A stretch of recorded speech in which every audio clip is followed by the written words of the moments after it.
Twice as nice life advice. I'm the Wish You Had Dad. This is John Gafford, and today we're talking about something that, man, so many of you need to know how to do, and that is interview for a job.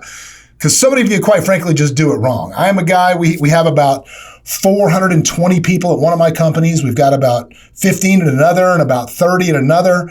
And I interview a lot of people. I see a lot of people come through my office, meet with me, do things. And I want to give you some tips and some mistakes that you're probably making if you need a job and you're going out to get one. First of all, I get it. It is the digital age. You want to text, you want to email, you want to do things. If you want to ask somebody if they're hiring, get in your car, drive to where they are, walk in the front door, and ask somebody. Anytime somebody shoots me an email, shoots me a quick message, hey, are you guys hiring? No, because that shows zero incentive to the person that owns or is operating that business. It shows no incentive whatsoever. It's easy to look and go places where they're advertising they're hiring, but it's a little tougher to walk in cold and say you want a job.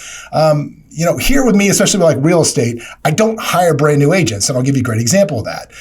Had an agent one time, Amber Anderson, who turned out to be one of my greatest agents ever that worked for me. One day she just turned up here. I want to work for you. No, I don't hire brand new agents. She turned up again, and she just kept turning up and kept turning up. And that level of persistence got me interested in her. So persistence definitely pays off when you're looking for a job. Number two, let's say you get an interview scheduled. If you are not 10 minutes early, you are late. So if the interview is at 4:30, you need to figure out how to get there at the latest 4:20. Don't try to figure, if it says traffic's going to take you 20 minutes, you need to leave 40 minutes early. I would rather have you sitting in the parking lot waiting to walk in 10 minutes early than just skipping in. If you ever call somebody that you're interviewing for a job and you're like, traffic's bad, the train's late, anything in the world like that causes you to be late, you're done before you even get there. Honestly, if you're late, you might as well not even show up, because most people that you would want to work for are not even going to give you a second look. Cologne or perfume, super important. You go easy when you go to a meeting. If you leave and I can still smell you 5 minutes later, that's all I'm going to remember about you, and that ain't good. If you go in Axe body spray head to toe, or you got this expensive perfume, leave it off for the day of the interview.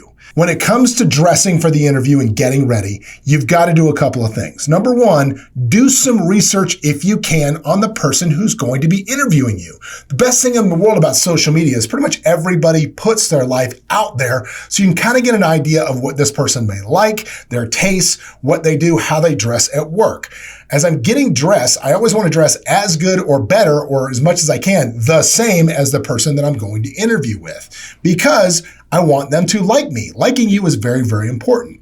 Your resume. Don't write a bunch of garbage with catchphrases on your resume. Be quick and to the point. Your resume should not really say what you've done, it should say how those skills in the past would help the person you're sitting down for. They're hiring you for a reason. They need help with something. Walk in and utilize that resume to show how you can be a solution to their problems.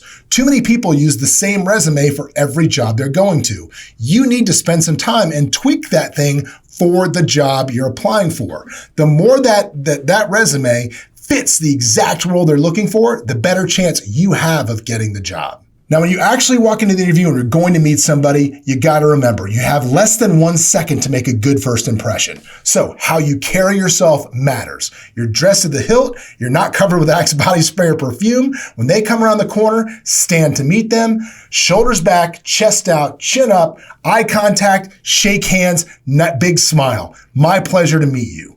As you sit down for the interview and they start going through it, ask them, what problems does this job that you're hiring for, what problems are you looking to solve? I want to see how I can fit into that. And don't just be a yes man. A lot of people have gotten thrown out of my office because they like to just yes me. If there's something that you're not comfortable with in a job or you know is going to be a problem, tell them no right away. If it's not a good fit, it's just not a good fit. Example of that is, I actually have an office that's located in a part of Las Vegas called Henderson. And in my Henderson office, I very rarely hire agents that live in the Northwest, because they always say, oh, the drive's not a problem, until they make it for a couple of weeks. Then it's a problem and they end up quitting. So if I ask you if that's a problem for you, be honest, because Just because you're at a job interview, you need to be interviewing them as much as they're interviewing you, even if you desperately need a job, because if it's a bad fit, you're just going to be miserable. Now, the last bit of advice I'm going to give you, which is probably the most important, dude, is your breath. If you smoke cigarettes, don't. Well, you shouldn't anyway. But anything that's going to give off an odor like that, just don't. Don't go eat a sandwich with a bunch of onions on it before you walk in. You should have breath mints right away. And I'm telling you straight up, if you smoke in your car on the way to an appointment, they're going to smell it on you. You don't smell it anymore, but they're going to smell it. Cigarettes will kill you in a job interview. Just don't. Well, I hope you guys take that advice for how to interview for the job. And like your mom always says, go out there, make good choices. Make sure you like and subscribe.